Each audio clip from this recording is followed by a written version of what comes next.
Hello bachcho, let's see this question and the question says 44 gram of a sample on complete combustion gives 88 gram CO2 and 36 gram of water.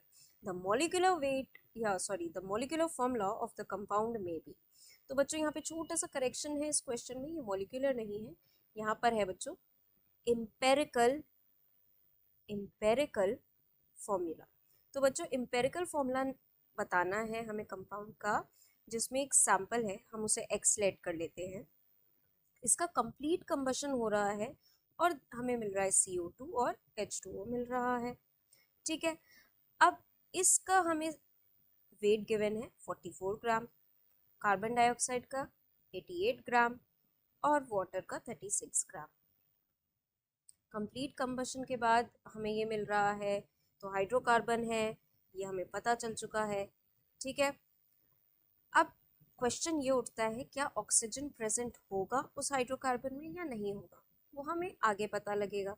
तो लेकिन ये तो confirm है ना कि carbon और hydrogen present है, तो हमें नंबर ऑफ मोल्स निकालने होंगे कार्बन और हाइड्रोजन के लिए। ठीक है, क्योंकि एम्पेरिकल फॉर्मूला में सबसे पहला स्टेप ही क्या होता है, नंबर ऑफ मोल्स निकालने का। तो चलिए शुरू करते हैं। जो कार्बन का नंबर ऑफ मोल्स है वो आएगा CO2 से, तो CO2 का नंबर ऑफ मोल्स निकालते हैं। नंबर ऑफ मोल्स का फॉर्मूला क्या होता है बच्चों, given mass by molar mass. Given mass क्या है 88, मोलर मास क्या है 44। तो यहाँ से हमारा आंसर क्या आया बच्चों, यहाँ से हमारा आंसर आया 2 मोल। अब हमें एक बात पता है बच्चों कि 1 मोल CO2 में 1 मोल कार्बन एटम प्रेजेंट होता है और 2 मोल ऑक्सीजन एटम प्रेजेंट होता है।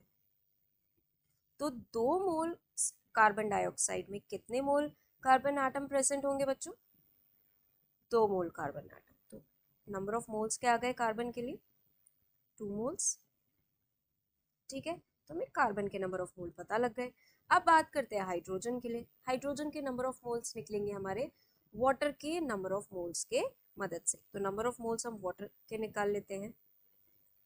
क्या आएगा, गिवन मास क्या है 36, मोलर मास क्या है वाटर का क्या होता है 18।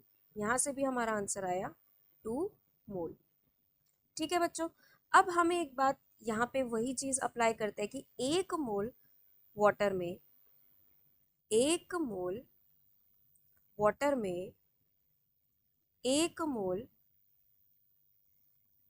ऑक्सीजन एटम प्रेजेंट होता है। तो 1 मोल वाटर में 2 मोल हमारे हाइड्रोजन एटम प्रेजेंट होते हैं।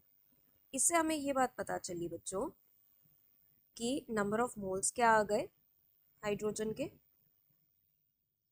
4 मोल, क्योंकि 2 मोल वाटर में 4 मोल ही हाइड्रोजन प्रेजेंट होंगे। ठीक है, ये आ गया। अब देखिए बच्चों, हमें ये पता लगाना है कि ऑक्सीजन प्रेजेंट है या नहीं। तो इसके लिए ये तरीका ये है कि ये 44 ग्राम सैंपल दिया है। अगर कार्बन और हाइड्रोजन का जो मास है, अगर वो 44 सम करके 44 के बराबर आया, तो मतलब वहाँ पे number of moles oxygen present नहीं है। और अगर यहाँ पे सम करने के बाद कार्बन और हाइड्रोजन का गिवन मास सम करने के बाद 44 से कम आया, तो मतलब ऑक्सीजन प्रेजेंट है। तो स्टार्ट करते हैं, नेक्स्ट स्टेप की तरफ बढ़ते हैं। गिवन मास किसका निकालना है हमें, कार्बन का।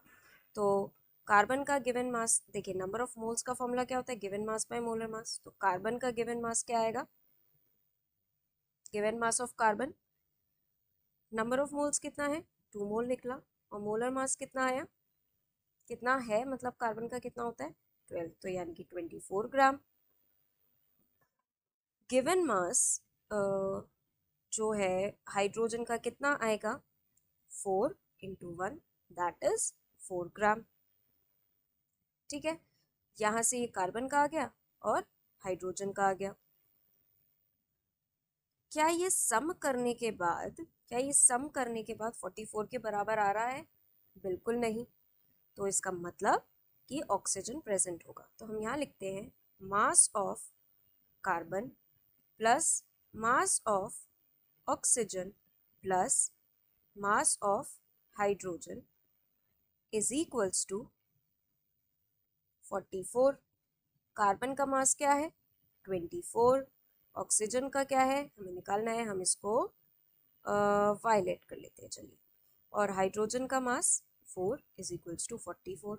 तो y क्या निकल के आया 44 माइनस 28 दैट इज 16। अब यहाँ से हम नंबर ऑफ मोल्स निकाल सकते हैं ऑक्सीजन का, बिल्कुल। गिवन मास क्या है 16, मोलर मास क्या है 16, तो ये आ गया हमारा 1 मोल।